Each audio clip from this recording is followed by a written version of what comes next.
So thank you very much for coming. I just want to start off with an announcement that I know many people who come to the seminars regularly are concerned with issues of anti-Semitism and contemporary aspects of it politically and intellectually. And I just wanted to say, I don't want to be melodramatic and be political at an academic event, but I think the events of yesterday in the United Kingdom are very important, and people should, I think, follow what's going to happen with the academic union in the United Kingdom and their boycott of Israeli universities and Israeli academics. And I'm afraid that other unions are going to start joining the bandwagon, and it's going to be a bit of an opening of the floodgates. And I think as scholars and as intellectuals and people dealing with these issues that we really should keep abreast and hopefully, perhaps collectively, try to understand and deal with these issues. So please keep your eyes open for that. So it's an honor to have distinguished guests here with us. I would like to say that the lunch is being sponsored by Yale University Press, who published the book that we're going to hear about. And I'd like to thank Jonathan and his associates for helping set up the event for today. So we're very privileged to have Isabella, Ginor, and Gideon Remez to speak today about their book, Foxbats over Dimona, the Soviets' nuclear gamble in the Six-Day War. It's doing very well internationally. It's actually #1 on Amazon.com for Russian history, and it's creating waves, I think, among scholars and historians on how the '67 war is perceived and understood. Isabella Ginor is a research fellow at the Harry Truman Institute for the Advancement of Peace at Hebrew University in Jerusalem. She was born originally in Ukraine and since 1967 has lived in Israel, where she's a commentator in the Israeli and foreign media. Gideon Remez is a well-known radio and print journalist in Israel. What? Okay. And now well-known author. He fought in the Six-Day War and was a frontline correspondent during the Suez Canal Theater and the Yom Kippur War in 1973, and both authors are lived in Jerusalem, so it's really an honor to have you here with us today. Thank you. Well, first of all, let us say that we are very flattered to see such a big audience here. We never expected such a public event of our seminar, and really it's a great honor to us to see so many people who take interest in the subject. And it's also a great honor today for us that until less than a year ago, it was a totally unexpected honor for us to address you here at one of America's most distinguished universities while holding up a book bearing the imprimatur of this institution. And for making this dream of any scholar come true, we owe thanks first and foremost to Jonathan Brent, who the editorial director of Yale University Press, who unfortunately had to leave today for another trip to Moscow, and he's there to pursue the project of which his leadership made his recognition of our work such a distinction, the monumental series of Annals of Communism, which has established his leading authority in the field. And after offering us to expand our series of research papers into a book, it was Jonathan who steered it at record speed through the odyssey that every manuscript must endure, in time to bring it out at the most appropriate moment, without compromising its academic rigor. And so its release marks the 40th anniversary of the Six-Day War, the epochal event in the Middle Eastern and global history that our inquiry has cast in a new light. Jonathan and everyone else at Yale University Press, who were saddled with the frequently onerous task of handling us, have earned our unbounded gratitude.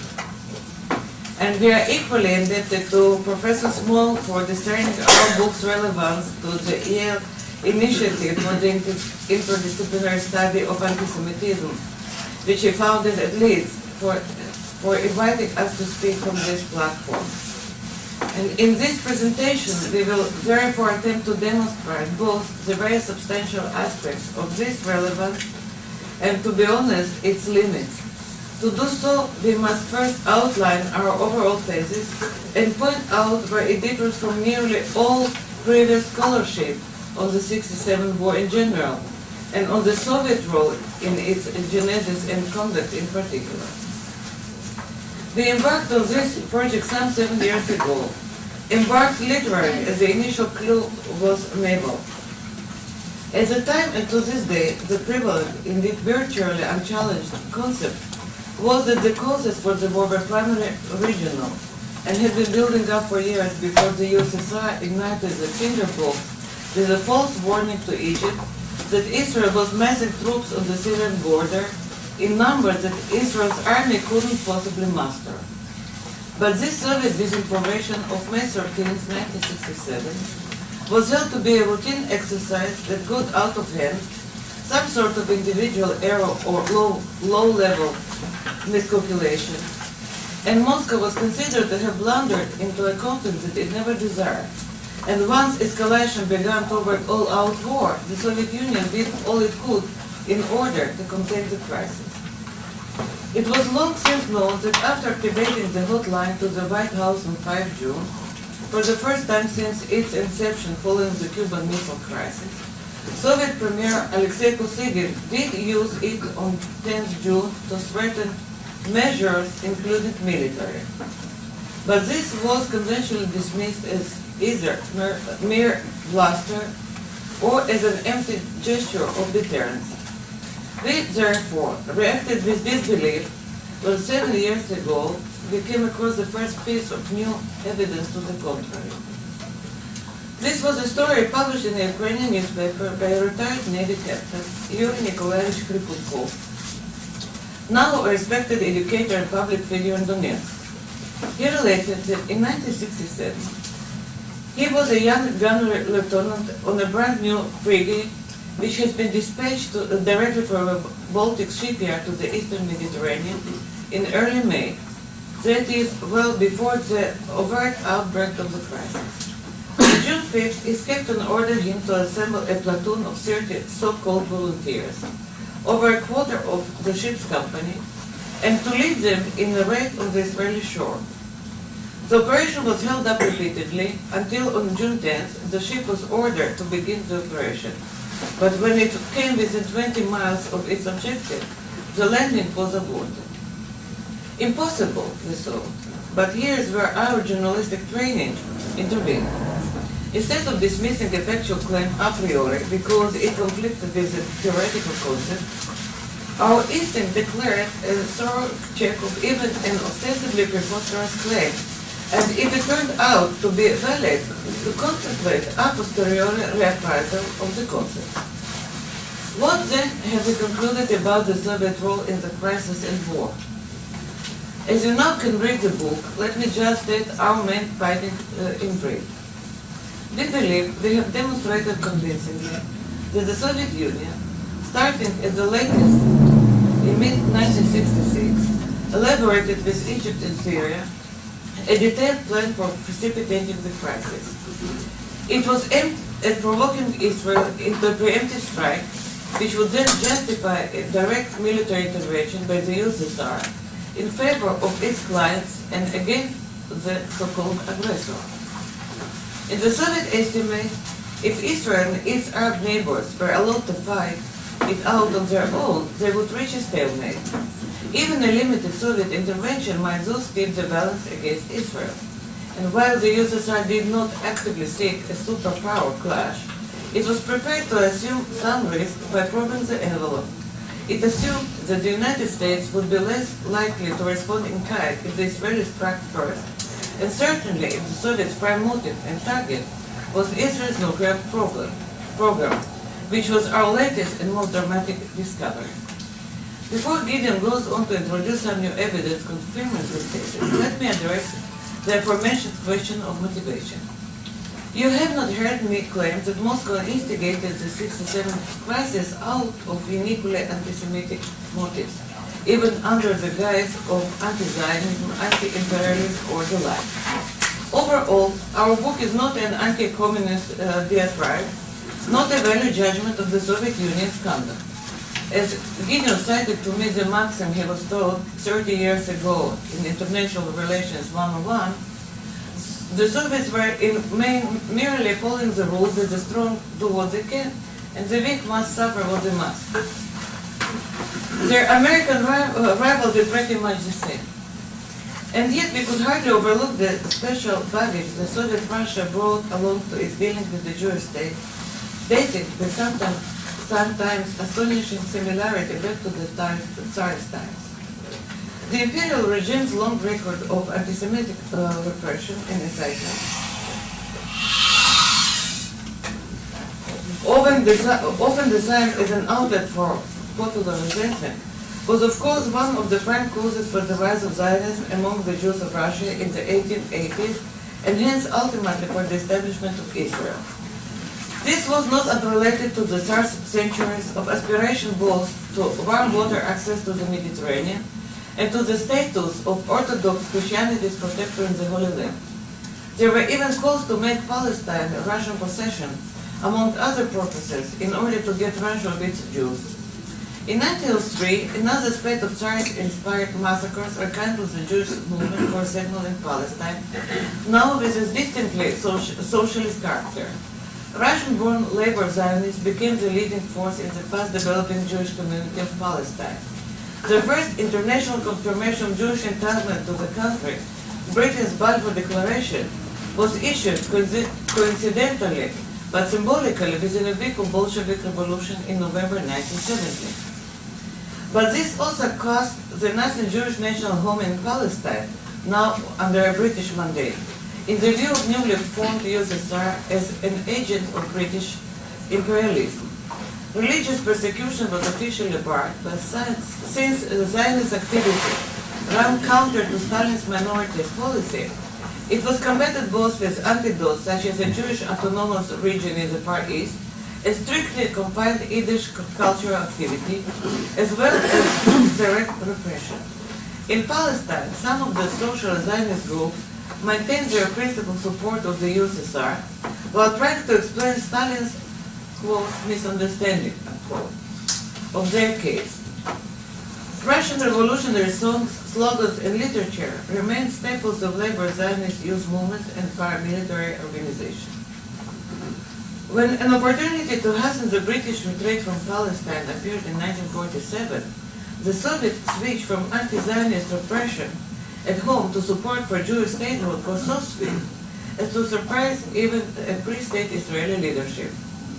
A recent Russian history of Israel describes this as a tactical move only, which was made because Zionists, unlike Arab regimes leaning on England, could be used to strengthen the USSR's post-war international relations. At the United Nations, then Soviet Ambassador Andrei Gromyko, acting on Stalin's orders, embraced the partition plan for Palestine far more decidedly than the United States. Stalin evidently believed that Israel would be a natural candidate for satellite status and would offer the USSR such Cold War benefits as its long-coveted Mediterranean naval base. It may have been confirmed in this illusion by the fact that much of the U.S. officialdom openly feared the same. When Israel declared independence on 14 May 1948, Moscow was the second government to recognize it after the United States, but whereas Washington's recognition was de facto, the USSR's was de jure. Soviet arms supplies via Czechoslovakia were instrumental in ensuring Israel's survival. A proposal even circulated in Moscow to absorb 500,000 refugees from Palestine in an Arab Soviet republic, which might have reduced the perennial problem that has haunted Israel ever since. But the Israeli leadership's unwillingness to build socialism on the Soviet model soon led to radical correction of this aberration in Soviet Middle Eastern policy, especially after Israel's inauguration of Jewish and Zionist identity was demonstrated by enthusiastic Jews who mocked the inaugural appearance of Israel's first envoy. Stalin psychotically anti-Semitic fit in his final years, which Jonathan has documented in his book on the Doctor's Plot, was prevented from reaching catastrophic proportions only by Stalin's death. And I will just say that one of my earliest childhood memories is the exact location of a suitcase with my mother's essentials and my own, which was prepared in our vestibule in anticipation that all Jews would be rounded up. And my father had another suitcase as women and men would go to a separate cave. Our deliverance from this fate by Stalin's death was clandestinely and silently celebrated as a Purim miracle. Nonetheless, his successors cemented Moscow alignment with the progressive, in quotes, Arab regimes, beginning ironically in 1955 with another Czech arms deal, this time for Egypt. Also, the United States was at least as responsible as the Soviet Union took credit for beating all British, French, and Israeli Sinai Suez campaign with nuclear threats. And as we have discovered, with a direct, so limited combat involvement of fighter pilots.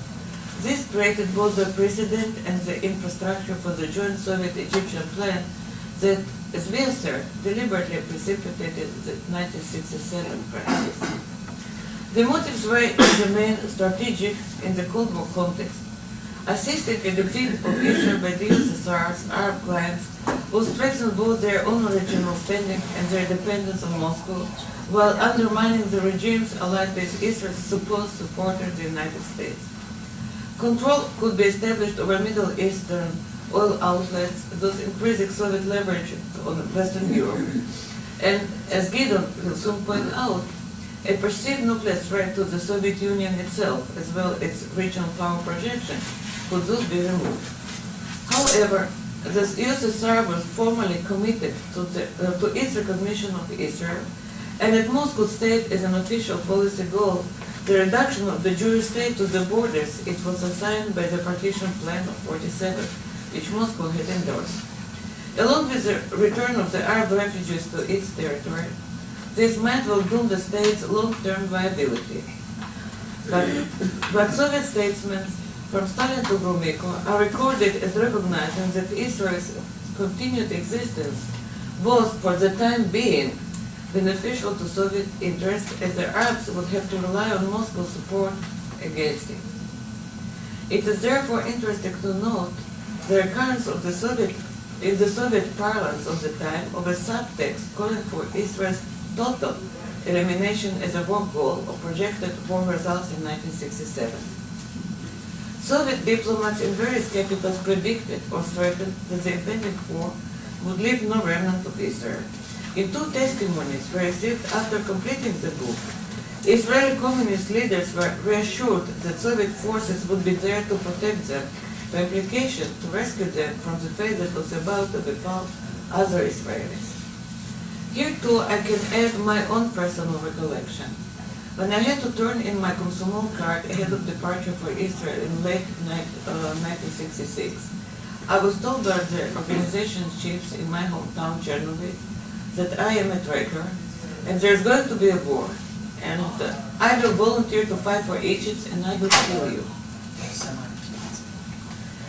Such sentiment at the local level undoubtedly attracted signals from at least part of the leadership. Defense Minister Andrei Grechko, for instance, is reported to have issued an order of the day to the Soviet officers' corps promising that the jubilee year of the Bolshevik Revolution would be the last year of the Zionist state.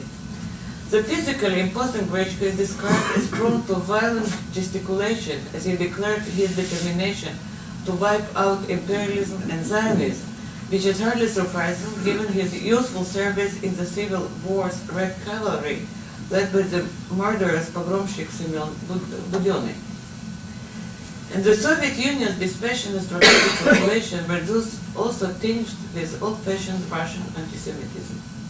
Happily, it is now anyone's guess whether, had the Soviet Arab plan been played out in 1967, the USSR, against its own interests and declared policy, would have cooperated or acquiesced with its Arab clients' declared aim of eradicating Israel.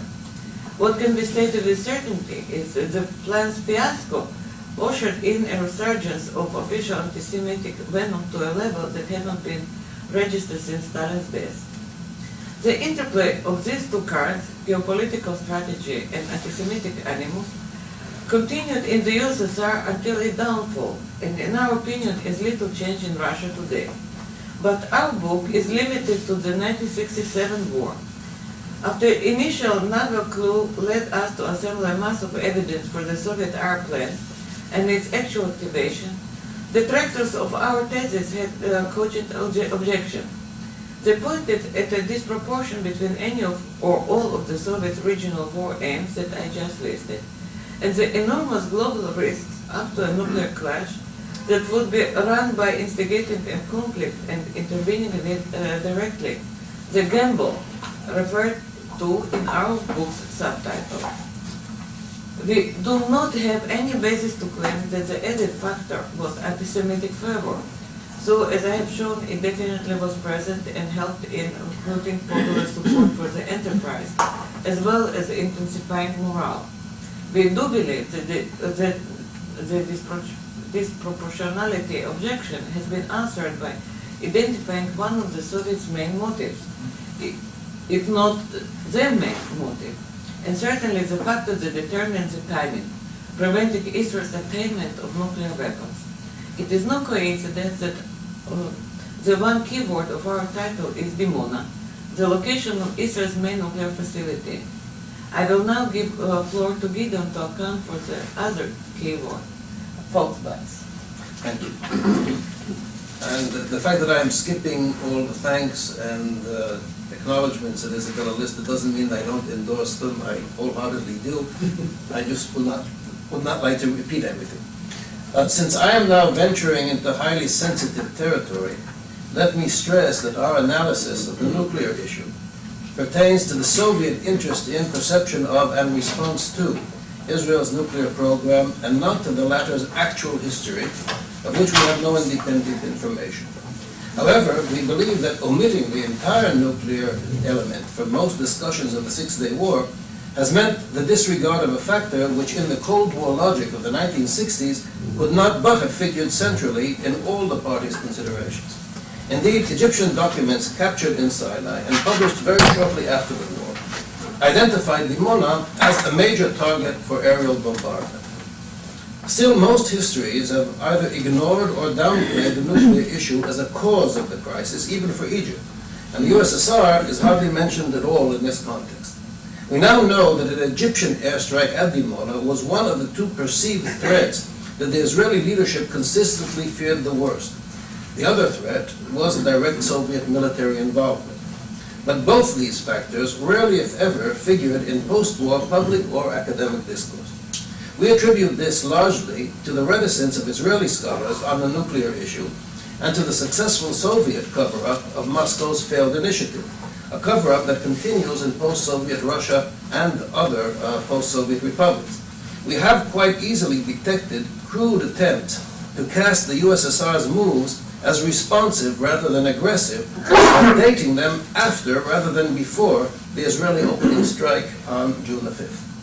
For example, the general in command of the strategic bombers that were to strike Israeli targets has stated that after the war's outbreak, he received oral orders to issue the target maps to the pilots, strip the crews of identifying documents, and paint the planes in Egyptian markings. But, he added, he had a logistical problem. It was a Sunday, and the paint factories were closed. A story that for anyone with military or bureaucratic experience has the ring of truth. Now, the war began on Monday, and famously went on for 6 days, so there was no Sunday in the course of the war. The paint incident, and therefore the order to prepare an airstrike on Israel, was therefore issued on June the 4th. And in fact, he relates that some parts of it were actually carried out 1 day earlier.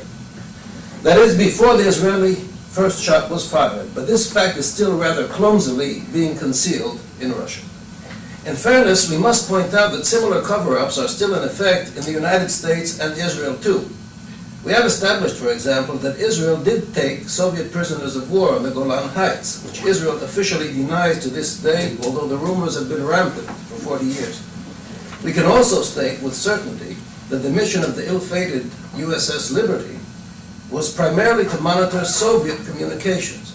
but the thick pack of documents on this aspect that the NSA provided in response to my Freedom of Information Act request was so heavily sanitized, including every mention of a Russian element, that I was even exempted from payment for the photocopying and postage.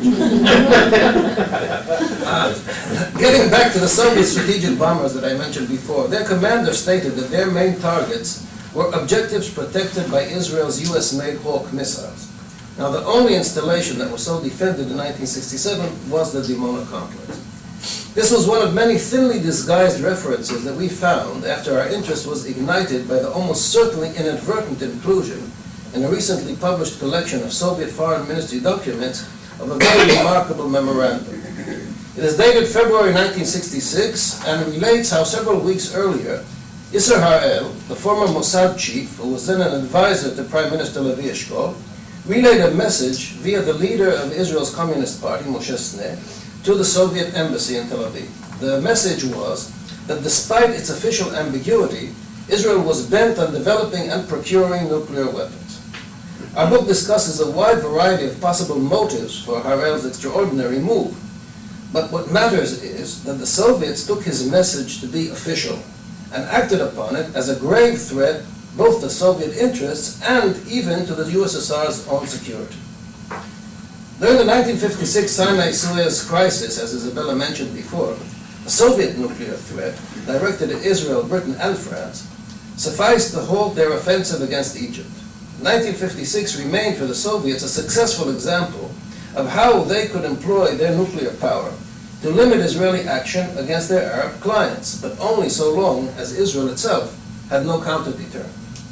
Besides, in Moscow, there was evidently real as well as feigned anxiety over a direct nuclear threat to its own southern regions, especially since Moscow also connected Israel's perceived nuclear aspirations with the Soviets' much greater phobia of West German nuclear armament.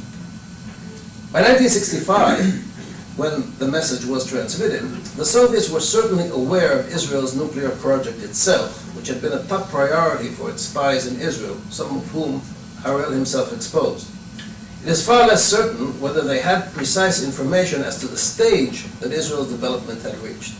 Therefore, when the Soviets received an unambiguous message from an authoritative Israeli source that Israel had decided, after much hesitation following the resignation of Ben-Gurion, the originator of the project, had decided to go ahead with developing an atomic bomb and intended to arm itself with such a weapon, the main news from Moscow must have been the fact that this goal had not yet been consummated and that a window of opportunity therefore still existed to prevent its fruition.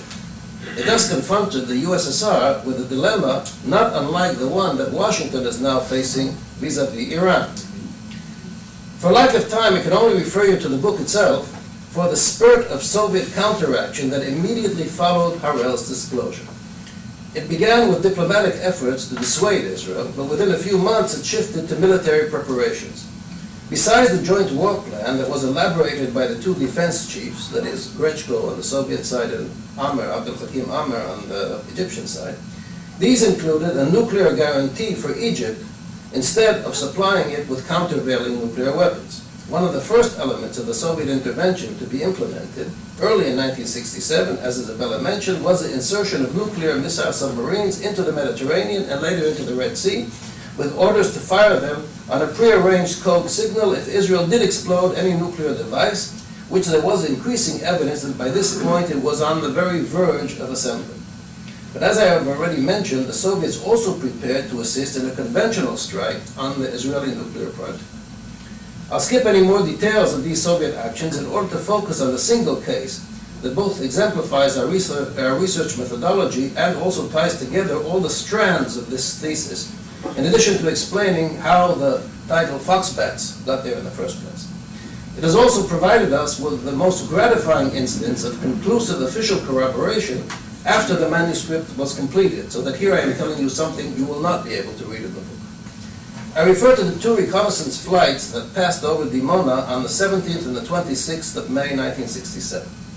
As we know today from both Israeli and US documents, these flights caused such consternation in the Israeli leadership that they were a major catalyst for its decision to go to war, since neither Israel's warplanes nor those Hawk missiles managed to intercept the intruders. No official version was ever published about these overflights. The details emerged over the years in a bewildering variety of versions as to the number, the path, and the behavior of the hostile aircraft, which, while described as mysterious, are also identified universally as, quote, apparently, unquote, Egyptian MiG-21s. We've often compared our entire research to a 10,000-piece puzzle of which 5 random pieces arrive in the mail every week. In the case of the Dimona overflights, however, our progress was more like a detective novel, since we were lucky enough for the evidence to present itself in a sequence that permitted some linear deduction. This began from the equivalent of a suspicious alibi. The performance of the MiG-21 was so similar to that of Israel's top fighter, the Mirage 3C, that the latter's failure even to engage the intruders seemed highly unlikely. That in itself, of course, is no proof to the contrary, but it led to the question, if not MiG-21s, what were those planes? Here we could extrapolate from other cases. In 1971-72, Soviet pilots carried out all of the reconnaissance sorties over Sinai and Israel proper that were needed in order to prepare Israel's cross-canal offensive in 1973. Cross-canal offensive in 1973. The Soviets flew the still experimental MiG-25, which was dubbed by NATO the Foxbat, which even then far outdid any Western fighter in speed and altitude, and then too Israel could do nothing about it. Could the Soviets have done the same as early as 1967, before the West even knew that this model existed? Western observers were first given a glimpse of the MiG-25 on July the 9th, July 67, at an air show near Moscow, a date which now seems to us less than coincidental. We soon discovered circumstantial evidence, statements in the Russian aviation literature, that the plane's prototypes, which had been setting records since 1964, were tested operationally in the Arab-Israeli arena in the late 1960s. Indeed, one reconnaissance variant of the model was developed specifically for the purpose. Once we knew what to look for, we quite easily found several testimonies that were given from 1993 on by General Alexander Vibornov, a hero of the Soviet Union from World War II, he shot down 28 German planes, who had little reason to fabricate this detail for his own glorification. He reiterated on a number of occasions, and recently insisted on this version, that in 1967 he flew a dozen operational sorties out of Egypt. 2 of these flights were the MiG-25 over Israel, and they were so sensitive that the defense minister in Moscow himself had to approve every one. In fact, Vibornov repeated the story in the United States when he was invited to attend the annual gathering of Eagles at Maxwell Air Force Base, Alabama. This prime piece of evidence in English has waited unnoticed on an official U.S. Air Force website since 1999. He even added the equally sensational statement that he was sent to Egypt to command a putative air intervention in favor of the Arabs against Israel, and that he witnessed the Israeli bombing of an Egyptian base. That is, Vibornov's mission preceded the war. He was there when it started. And its post-dating in a Russian magazine article from 1993 is again a ham-handed attempt at a cover-up, positing the Soviet intervention as reactive rather than aggressive. Checking back against even the most detailed Israeli versions to date, we found that there was nothing to refute the participation of at least one MiG-25 in each of the incidents. In each case, at least one intruder had outrun the interceptors unseen and unidentified. Even had visual contact been made, no Israeli pilot yet had any idea that the model existed, let alone what it looked like. So misidentification would have been natural. Now that we had a material witness, we felt we could issue an indictment. That is, the paper that we published and that led Yale's Jonathan Brent to envisage this book in the first place. He and other Cold War specialists understood that even without the other evidence we had assembled, and we had quite a good deal of it, the fact that the USSR committed its own top pilots and aircraft at the height of the 1967 crisis, when war would break out at any provocation, for the most provocative gesture conceivable over Israel's most guarded target, all this was enough to dispose of the orthodoxy about Moscow's inadvertent blunder into the war and its supposed attempts to defuse the crisis. This is especially true of the second flight, which took place while the Egyptian Minister of War, Shams Panvan, was in Moscow, poring with a Soviet counterpart over the maps that I mentioned before, and begging for clearance to strike first. Of course, he was absolutely right. If the Egyptians had struck first, history would have been very different. But the Soviets prevailed on him and on Nasser to hold back until Israel struck, lest they be branded the aggressors, which would bar the Soviets from aiding them. At this juncture, the second Foxbat flight was clearly meant to show that the Soviets were in earnest and to ensure, successfully enough, that Israel was scared into action. The Foxbat case thus united all the components: intentional Soviet precipitation of the war, direct military intervention, the centrality of the nuclear issue, and the targeting of Israel's nuclear program. Although Dibona's testimony had never been officially confirmed, we rested our case in the form of this book, quite confident that we had secured a conviction. But while the jury was still out, we were handed the stunning bonus of a signed confession. As so often occurred in our research, the most telling details emerged parenthetically in a document that was composed for an entirely different purpose. This was an article signed by the chief spokesman of the Russian Air Force and posted on the Defense Ministry's official website. That's about as official as you can get. It was written, of all things, to mark the anniversary of the Russian Air Force's test pilot training school. But it just happened to list among the graduates' achievements one Alexander Bezhevets, then a colonel and now a general, who before the Six-Day War in 1967 carried out two, quote, unique, unquote, flights over Israel in the MiG-25. Yes. So we believe, ladies and gentlemen of the jury, that your only verdict now can be guilty as charged. Even if all the rest of our evidence is added to the dossier, the reappraisal of Cold War history, not to mention Middle Eastern annals, must now begin. But you must be asking, why did most of the Soviet intervention never take place? One hardly needs to tell an American audience 4 years into the Iraqi war how even the best laid plans of a superpower can go terribly wrong, and for what perennially recurring reasons. The Soviets correctly predicted not only that the Israelis would be drawn into striking first, and that the US would consequently, as it had warned, declare neutrality and withdraw its fleet from the Eastern Med. They even knew or figured out the date of the Israeli strike, and we have quite clear evidence of this. But as in many other points in this narrative, their Russian-scale concepts were completely out of line with Middle Eastern reality, and as we have seen, the Egyptians understood the situation much better. One hilarious example was given by the last surviving member of the Soviet leadership in 1967, Yegorich. Still trying to excuse the mid-May disinformation, he asked recently, why did you Israelis have to be so brazen? Couldn't you have hidden your troop concentrations in the forest, say 70 kilometers from the Syrian border, he asked, oblivious of the fact that 70 kilometers from the Syrian border is deep in the Mediterranean. Likewise, when the Soviets contemplated an Israeli offensive, what they evidently had in mind was a World War II-style land offensive across a broad front. They did not foresee the character and the devastating effect of Israel's strike at Arab air bases, which made their use by Soviet planes impossible, and without air superiority, the calculated risk of their original plan, as Isabella described before, became intolerable. Egypt's belated acknowledgement that its plight was desperate also contributed to the Politburo's 5 days of dithering, whether to act as planned at any price or not. On the 6th day, what was planned as a surprise operation was activated openly, this time as a deterrent threat over the hot line, and with some success. The Soviet landing force was sent in toward its planned bridgeheads, but within 2 hours, Israel did stop dragging its feet on a ceasefire in the Golan Heights.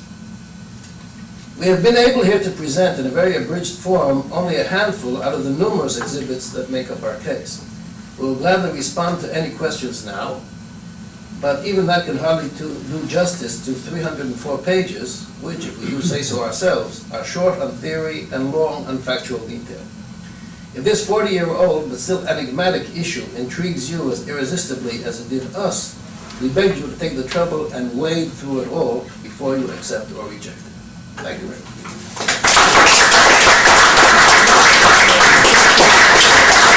Thank you very much for a fascinating paper talk, and now we can open it up for questions. We have about 35 minutes to go on. It's fascinating, fascinating. Looking back is wonderful, and I can't help but try to look forward and see if there are any lessons we can learn from this and how to deal with the nuclear threat from Iran today.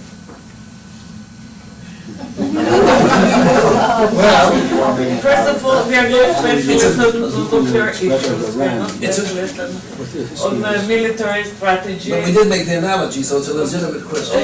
But I think that, in my personal opinion, whoever thinks about dealing with somebody else's nuclear program has to think not once, not twice, but 7 times. And then to take one step back before taking any action, because, as Gideon said, any best made plans are prone to backfire. In this particular case, if we look also at what made the Soviet plan go wrong, it was a beautiful plan. It was too beautiful. It depended on too many things going just right. But mainly, and this is a problem I think that the U.S. faces today in the Arab world, I think the Soviets, unlike their partners in the arena, first of all, they thought they knew better than the Arabs. They did. Second, they applied Soviet way of thinking and Soviet ideas of scale and of distance and so on to the Middle Eastern arena. None of it worked. I mean, the very fact that they accused Israel, even for propaganda purposes, of the obviously false concentration of 10, 13, 18, 20 brigades of the Golan Heights. Israel didn't have that many brigades. And certainly couldn't crowd that many into that length of border. I happened to be, in the summer of '66, I was serving on the line below the Golan Heights. We had one company of paratroops holding the entire line from the Kinneret to Matula, with a few auxiliary units, but that was it. No.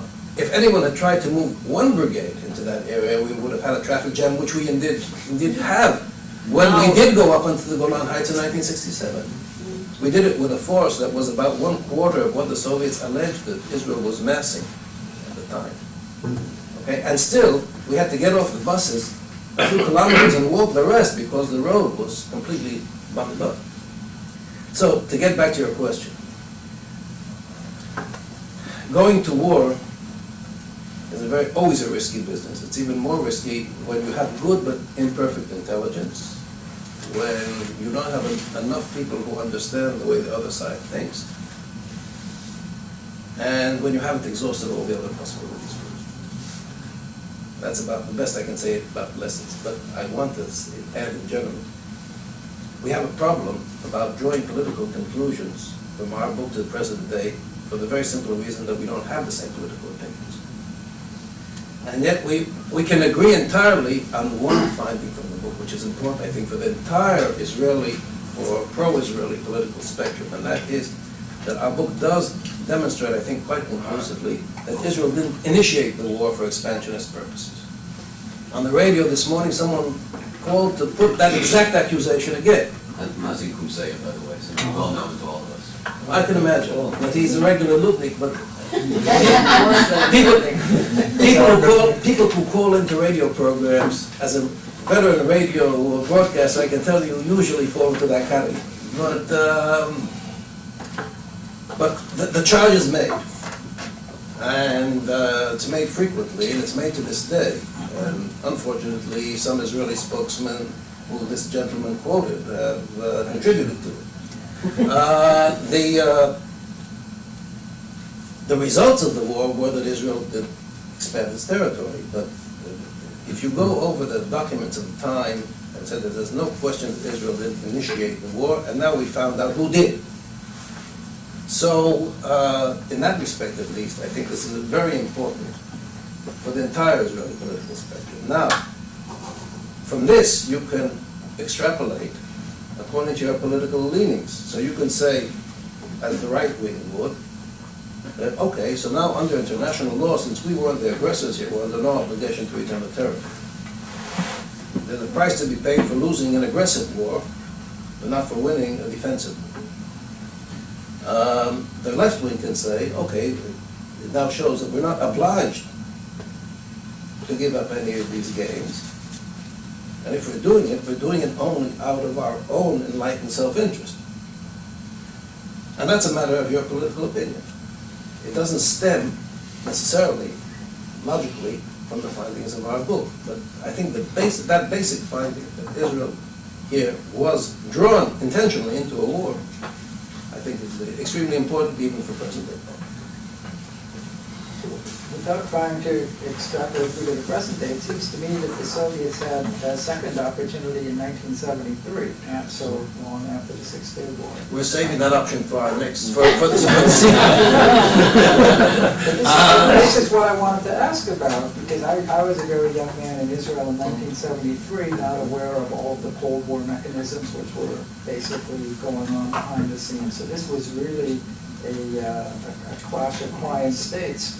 And the Russians apparently were in fact paratroopers at the ready on planes about to actually go. So what surprises me to hear your story about the Six-Day War is that in making these mistakes because of applying, a Soviet mentality in this Middle Eastern countries and so forth, you would have thought they would have had a chance to get it right. So Well, how is it that is it because the United States is much more involved in 73? First of all, they got a lot righter in 73. It took them a while to get in, but eventually they did start It took, supplying. the Russians, the Soviets got it a lot better in 73 than they did in 67. Right. The cross-canal offensive was a Soviet contribution. If we can take this advantage of this opportunity to advertise another recent publication of ours,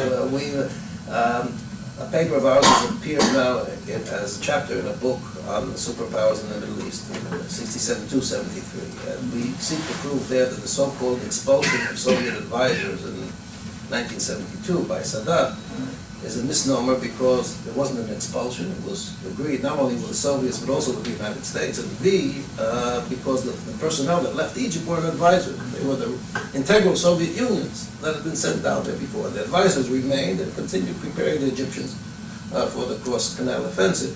But this did help in lulling Israel into the complacency that permitted that surprise. So,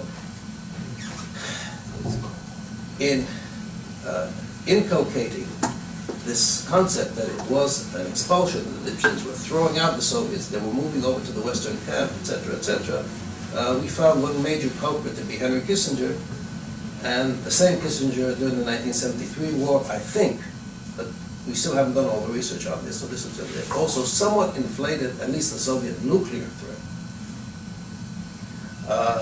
But it's not entirely clear that they were about to fire nuclear or did Scud missiles.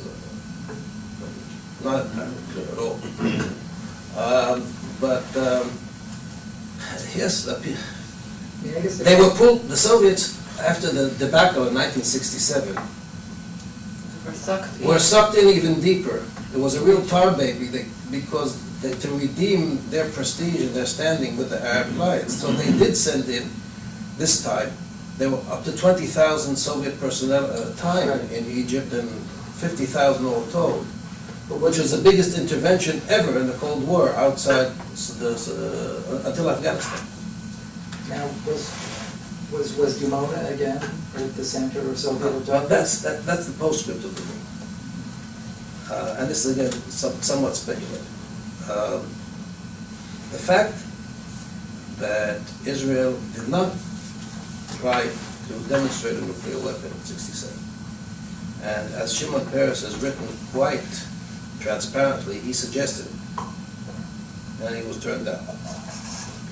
And the fact that in 1973, when the situation was even more desperate, Israel didn't do so either, I think at least, and here I'm not sure we agree entirely, has reduced, or at the time reduced, the effectiveness of Israel's nuclear deterrent, because even in very dire straits, the political will was not demonstrated to use it.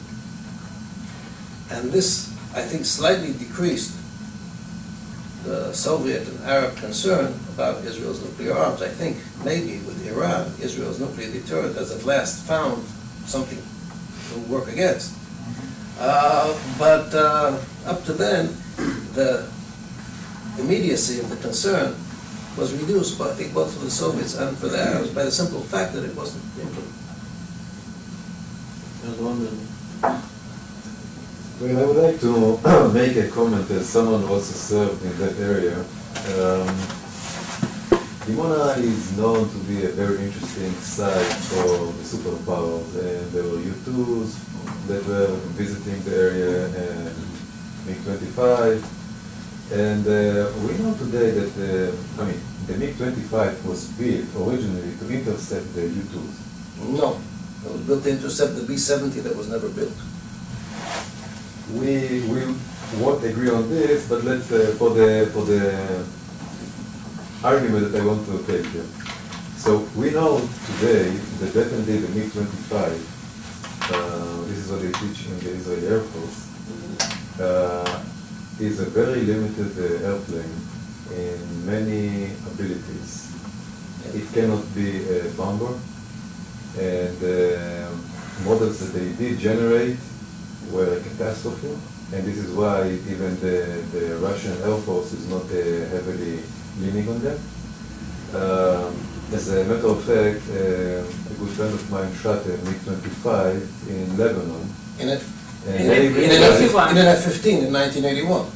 Actually, he was in a Hawk missile Okay. battery. It was a combined operation. Exactly. So, and we know today that the MiG-25 was far from like a big threat.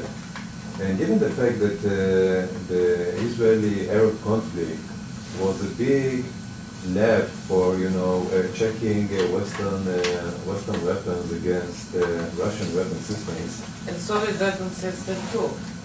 So they said Russian systems, yeah.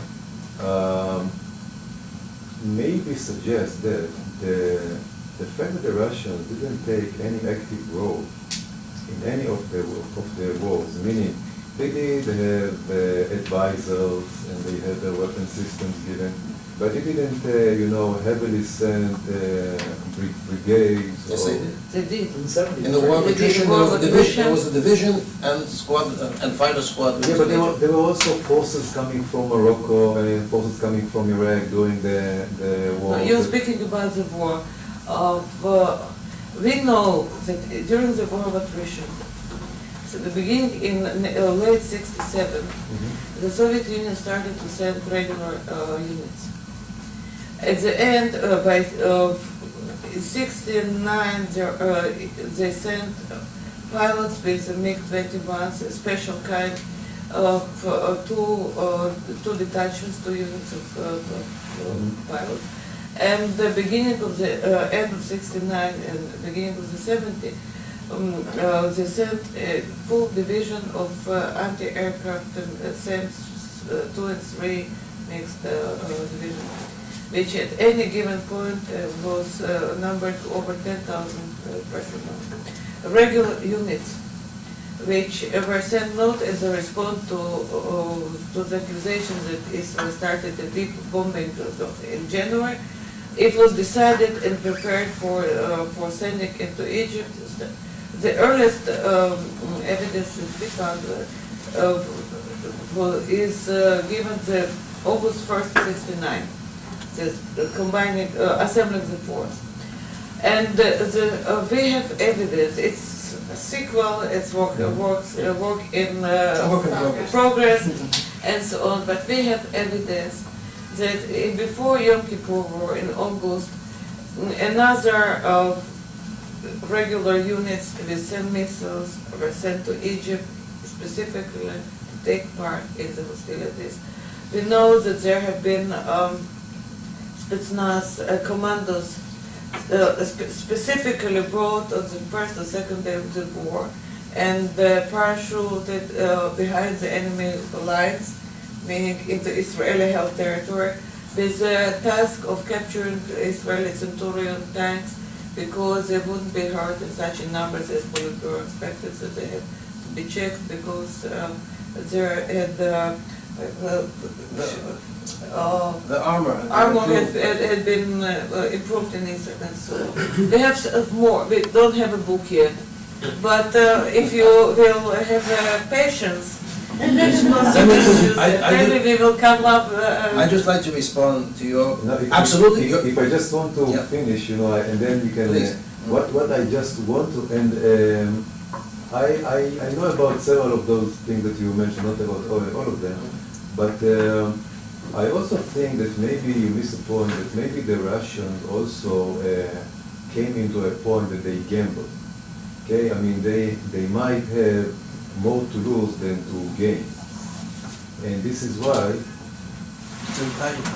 yeah, but what I'm asking is maybe the fact that they were leaning more on, maybe one or two flights above Dimona will, make the Israelis, sit and not act. No, on the contrary. On the contrary. To First draw of them all, into it. Israel, if you remember, in '67, one of the questions debated quite widely, for how long Israel can allow itself to be mobilized with economy on the standstill and With no fuel coming and into no fuel Eilat. coming into Eilat. And then Eshkol into it. And the second flight simply shown to Israelis that they have time because they were afraid that this is the beginning of the war. And even to put it more, the Israeli army was at the threshold of replacing the old arms, European arms with American, new American arms that had been negotiated before. So you can imagine that Israel was at the lowest point of protecting itself.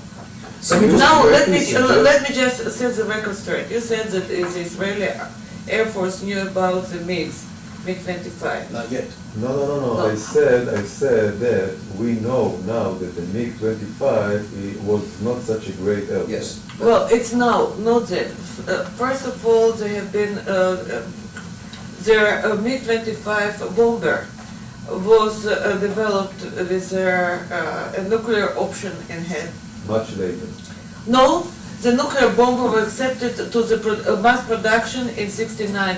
The reconnaissance MiG-25 was accepted only in '72 after it finished its state test trials in Egypt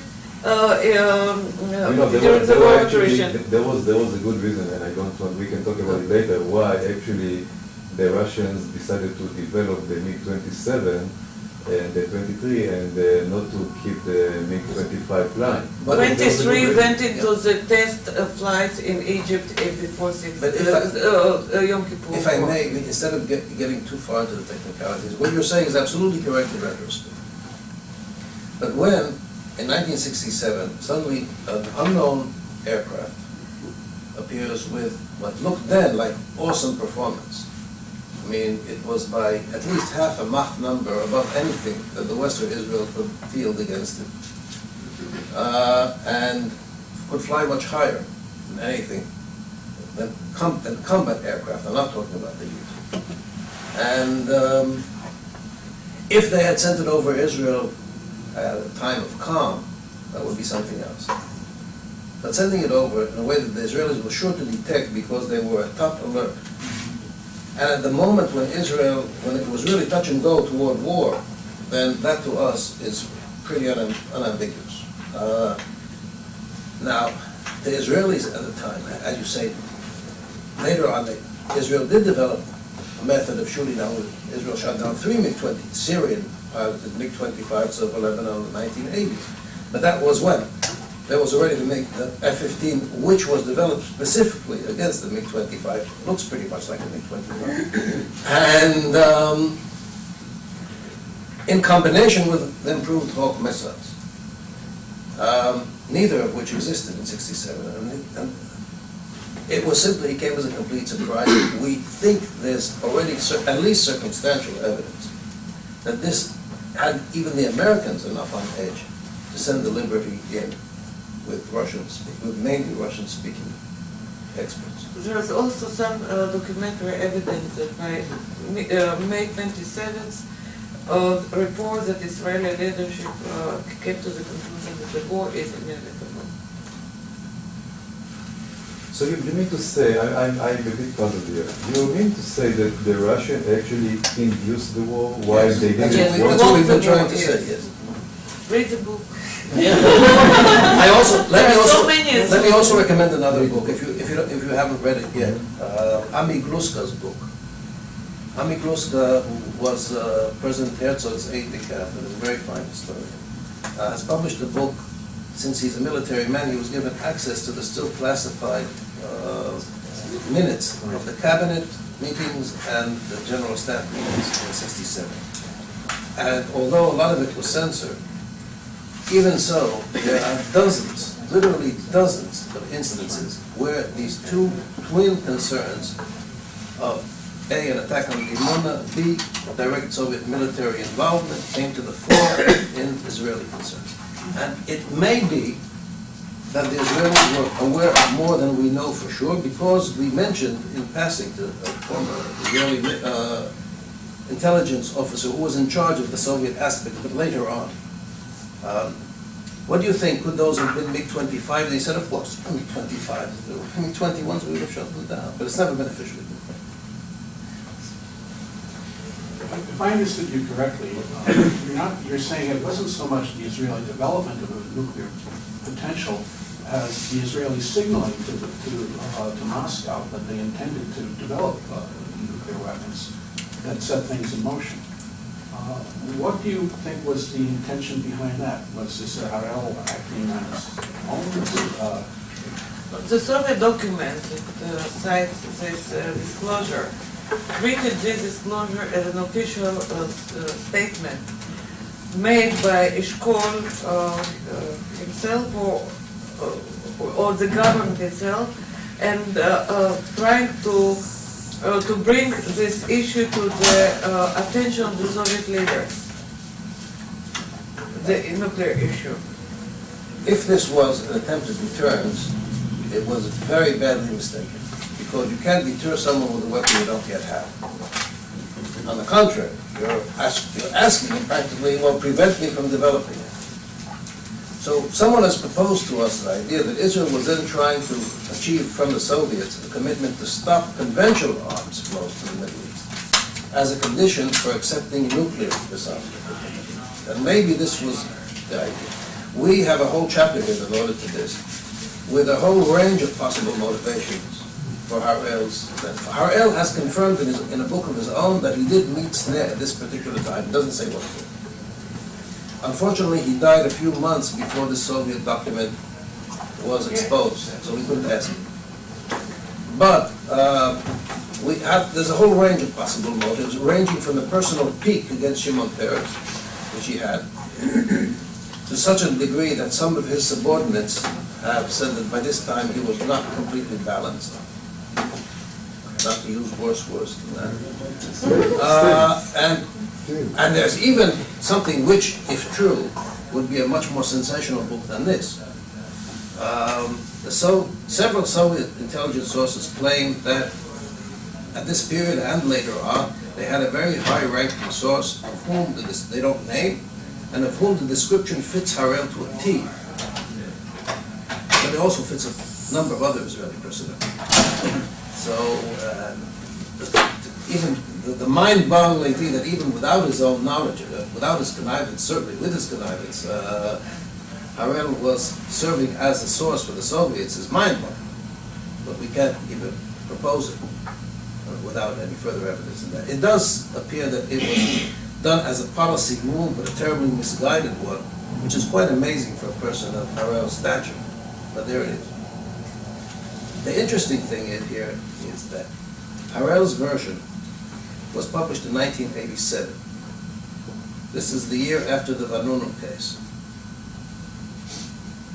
And Harel doesn't say, of course, that he made a disclosure of similar import to Vanunu's 20 years earlier. But my guess is Isabella does not share this. Didn't go into the book. Oh, it did go into the book. Sorry, it did go into the book. In mine, the footnote names me as the son.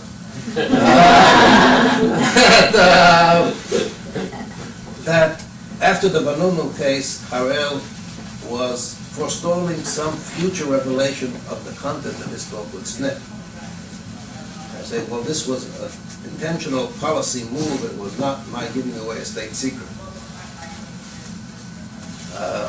Because Vanunu was judged for treason and served 18 years.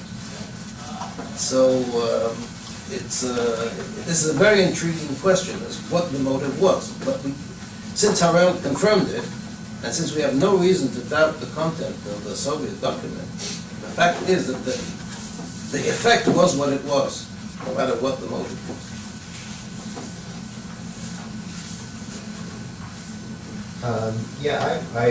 From what I've read of the book, it seems really interesting, and I think astonished, as you are, just how shoddy and incomplete the intelligence is on all sides, but especially the Soviets, about Israel's capabilities, not just nuclear capabilities, but its conventional military capabilities. But to pick up on what you were just saying, is I just can't understand how the Soviets would put so much stock into this report that they get from SNET and a few other pieces of scattered evidence, but this especially, this one conversation, I mean, it just seems like criminally insane to put so much stock into that they would take this enormous. What? You have the advisor, you have Mr. Security in Israel. But they're getting it second Passing, hand. but it's not, What do you mean second hand, third hand? Well, they're getting it through SNET. I mean, they don't. SNET was, in '65, you had the Israeli Communist Party hadn't split. SNET was still the leader of the Communist Party. And he was a trusted source for the Soviets. The book that they published, the Soviet Foreign Ministry documents, is full of reports presented by SNET on various Israeli political that they relied on. And they had no reason not to rely on it. He gave them perfectly truthful information. Now, and Harel devotes an entire chapter in that book of his, in which every chapter is how I exposed this Soviet spy and how I exposed that Soviet spy and so on. And then there's a chapter proving that Harel was not a Soviet spy, that SNET was not a Soviet spy. Which again seems very extraordinary. Why he would, in 1987, he would care to devote an entire chapter to proving that this person was not a Soviet spy, but he admits, but a communist leader who's asked by the Soviet Union to provide some information can't say no. So in other words, he was a source, he was an informant for the Soviets, but he was not an active agent for the Soviets. This is what Harel is trying to say, which seems very extraordinary. He should care. If you mean by primary source, the documents or different information, let me tell you that the Soviet Union kept a very, very attentive eye on Israel's nuclear project. And even in later years, we were very much surprised to read in the newspaper that one of the Syrians who crossed into Israel in the 80s, I think, right? He had a photograph taken inside of Dimona, and that according to him on the interrogation, he stated that the photographs were provided by the Soviet intelligence. So in this case, don't take one document as the sole evidence or the sole base on which the Soviets built their case. They apparently they had a lot of sources. They had analysts who produced their final opinion about this thing. But they would trust SNET explicitly to transmit the verbal message from the high Israeli authority as an official message. The document itself says it. This is at a period when Israel was in considerable hesitation. The decision after Ben-Gurion left power in '62, whether to continue the nuclear project as he had set it up, or to change course, and there was considerable division in the Israeli leadership on this issue at the time. This has been exposed in other books, not all. Now, Harel is on record as being against. He was against it for a number of reasons. He thought the dependence on France was mistaken. and he had some other reasons to oppose it, and there was also a turf war between him and Peres over the security apparatus that protected the Dimona. It was taken out of Harel's hands when he was still in the security service. So one motive you could ascribe to this move was to try and shoot down the nuclear project by inviting Soviet pressure. That's a possibility too. But all these are pure speculation. The end result was that a Soviet Foreign Ministry internal document states, we now have we now have official information, solid information, that the Israelis, despite their public protestations, are going ahead with development of nuclear weapons. And the Soviets were very much concerned about this. If you remember, in 1962, for the West, it was a big victory. The Soviets pulled their missiles out of Cuba. But the Soviets also did get a quid pro quo. The U.S. pulled its missiles out of Turkey. And that, for the Soviets, was a big concern. And for them, it was some consolation prize for the fiasco in Cuba. And now, 4 years later, this gap in the Western nuclear encirclement, I'm using the Soviet description now, this gap, the missing link between NATO and CENTO, is being plugged by Israel.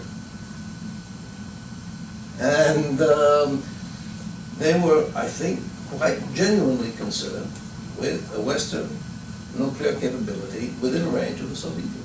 And this, by the way, is one place where the analogy with the U.S. and Iran today doesn't hold, because Iran is much farther away from the U.S. than Israel is from the Soviet Union. Can I just, what exactly did they think, Soviets think, was the status of the nuclear program at the moment of the eve of the war? Well, we mentioned here, although as I said, we don't enter into the actual history, but what was published did concern them.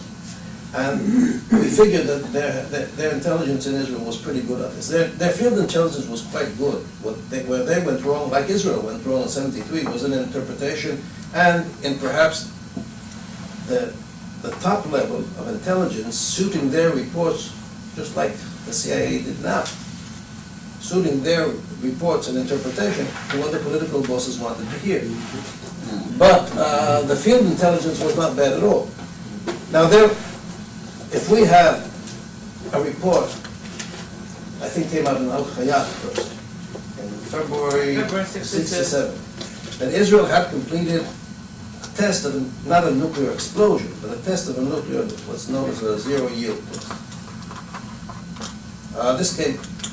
This has been confirmed, by the way, by the leader of the Israeli thing in very transparent language, and this actually happened in the previous November. Okay, if the Soviets got wind of this, at least when it was published, and probably earlier, then they were concerned that Israel was on the brink. And the same Israeli director of the weapons program actually writes that on May 28th, Israel's most important weapon system that we had been working on for so long was finally assembled and made operational by our technicians working around the clock. And then we have Peres saying that on June 2nd, when my friend Dayan was appointed minister, after he had been appointed minister of defense, I suggested to him that we do something that would have deterred the Arabs and prevented all this kind of fits together, and we would think that the Soviets at least had something. This isn't fair because I got to ask a whole lot of questions this morning, but there's one thing I didn't get to ask, which is, it's more of a process question in terms of putting the evidence together and putting together. One of the things I found fascinating was that, like in America, what you did is you had the Freedom of Information Act request to get some old documents, even if a lot of words were blacked out. But one of the things that's interesting to me is that in the Politburo in the Soviet Union, the most serious decisions, nothing was ever written down. Can you talk about that a little bit and how you go around making together such a case involving such serious political decisions when the best piece of evidence it just doesn't exist, or may not exist? The part of the lecture that Isabella delivered varies from our standard presentation in that because of the forum here, we took out the methodology and put in the anti-Semitism. So the methodology part is that the biggest objection that's always made to us, but no Soviet documents have ever been found to support this. First of all, some have. Some have emerged, as we pointed out, inadvertently, with very easily disproved datings and so on and so forth. But for the most part, they haven't. There's no Politburo decision saying, we are going to plan to pull Israel into a preemptive strike, and then we'll support the Arabs, and we'll do this, and we'll do that. If we expect that to come out, then this chapter of history will never be written. Now, of course, the absence of documents doesn't prove anything. But the absence of documents, at least in the Soviet case, and as we show, also in the Israeli and American case, the absence of documents should not be allowed to excise entire portions from the historical record. Because then it really makes it very easy, as Orwell writes, to shove things down the memory hole. Either you don't document them to begin with, or you document them in a way that's designed to conceal the facts rather than to record them. And we bring a beautiful example for how Gromyko instructed people, you don't write documents to reflect what we actually want. You write the documents because 30 years from now, historians will see them. And so you could either not record the things at all, write them down in a misleading way, suppress them forever, or release them selectively. And in all these ways, you can prevent the historical record from being correctly written.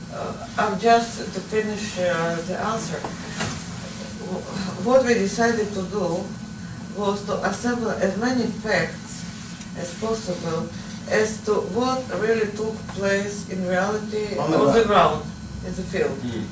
And then when you piece together the facts, they give you some kind of showing you the way. Because if you hear that this submarine left the Soviet base on this and this day, and had such orders, and this ship left the shipyard on May 3rd and already was sent into the Mediterranean. And then that when you read that the planes, the pilots of this strategic force had to pass an exam for everything connected to the Hawk missiles, how they work, how to avoid them, and so on. So you add piece by piece to the argument. And what we did, really, what we say, that we assembled the facts.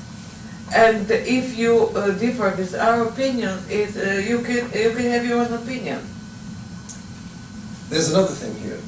The fixation of most conventional historiography on archival evidence seems to imply that other types of evidence are less reliable. But much of the Western historiography of the Cold War in general, and the Cold War in the Middle East in particular, rests on other kinds of evidence. The whole orthodoxy about what Soviet policy was rests, as one of our colleagues has put it, on reading tea leaves. Pravda articles, communiques of the Soviet government, and a bit later on memoirs. You start following the track of footnotes from one publication to the next, right? And you find that for a slightly later period, even more than for this one, like for the War of Attrition, the War of 73, everything is built on Muhammad Hassanin Haika. Everything. Last year we went to the conference in England, and one of the participants, her field of research is Egypt. She said, you know how Haikal is called? $5,000 answer. You pay him $5,000 and he will answer you whatever you need. So, and it's not only Haikal. If you look at Kissinger's memoirs, same thing. And they also are practically a biblical standing in historiography. So when we have memoirs of the Soviet military participants, especially the lower one, they said, I arrived in Egypt on this day, I left at this day, I did so and so and so. You can trust the guy that he's no less. No less, at least. So yes, we're relying on evidence that is very, you have to treat with a lot of care. But if you have, say, a dozen different sources, unrelated sources, one guy writes this thing in Donetsk, and another one writes it in Vladivostok, and they don't know each other. They didn't serve on the same ship, but we have testimonies from 4, 5, 6 different Soviet ships, the same, and they all say pretty much the same. So say, this guy was on a frigate and he was ordered to raise a 30-man landing party. And then there's a submarine tender where they raised 175 men because they had a larger crew.